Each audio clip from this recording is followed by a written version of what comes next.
Hello, you're here with Third Coast IT. Ryan Carpenter here, and we have Ben from Threatlocker.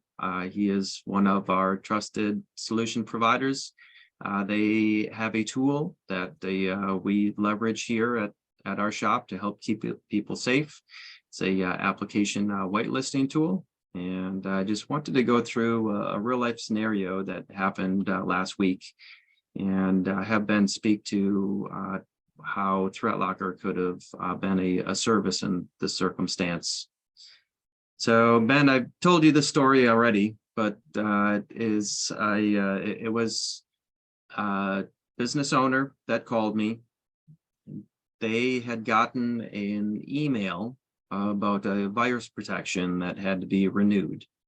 And so he actually, it was scheduled to be renewed, and he actually printed out the sheet and gave it to his office manager and asked her to cancel this service because it was going to automatically renew. So the office manager took that printout, and she called the number on the sheet. And when she called the number, she was actually calling the threat actors. So she actually got them remoted into her computer because they asked her to open up a web browser and type in some numbers so they could remove the antivirus service. And then they also asked her for her credit card so they could refund her charges, at which point she thought that it sounded a little fishy. She she hung up the phone. And after she hung up the phone, on her screen popped up a notepad that said, "Hey, you can't hang up yet. You need to call us back so we can finish this transaction." And so at that point, she realized that it was a scam, and the breach had already happened. And so she shut down her computer and she called us. But Ben, I just wanted you to walk me through, had Threatlocker been in place in that circumstance, what type of protection would that have put in place to be able to prevent the breach?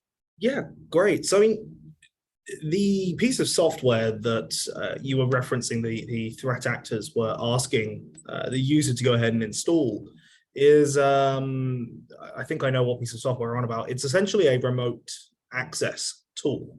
So it gives the threat actor a remote access piece to your machine so they can do things like access your files, they can see what documents you've got, and even go further to control your mouse and your keyboard and see exactly what you're looking at on your screen. So this is how they can gain essentially full control onto one of these machines. And then when they have control for long enough, they start to steal this data, they steal your information.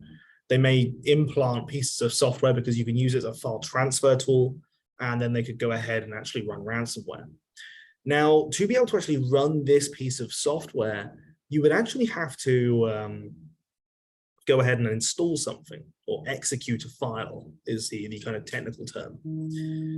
Now, the Threatlocker solutions allow listing piece would go ahead and block that by default. Now, the way this works is it essentially allows everything that you need to be able to use to be able to work. That's going to be things like Google Chrome, Microsoft Office, VLC Media Player, the photo viewer, for example, allowing those key applications and then denying anything else that is not explicitly trusted, that is essentially unknown.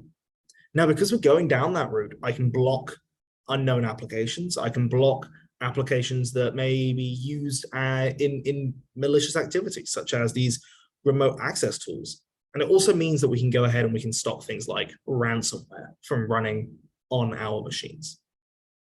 So I guess to answer your question in the very roundabout way that I have just gone about it, Threatlocker's allow listing would be the tool that would go ahead and actually stop this file from even being able to run, and therefore stop that threat actor from being able to access that machine at any point in time.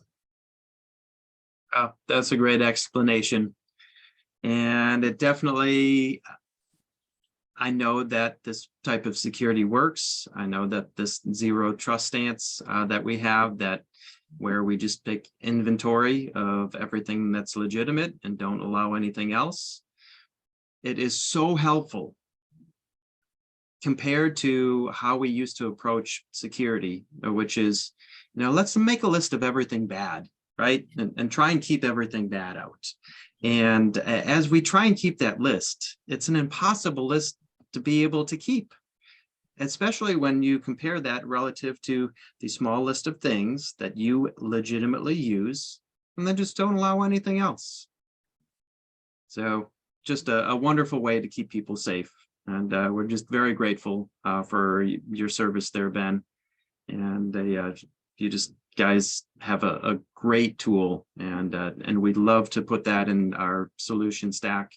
And it certainly helps keep our people safe.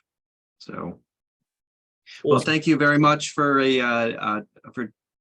telling the story and giving your opinion there on how to secure, and secure people and systems and help keep people safe. That's definitely everything that we try to do here at Third Coast. So, but thank you for your time, Ben. Appreciate you joining us, and we hope to talk to you again soon. Thank you for having me. Cheers. Bye. Take care. Bye.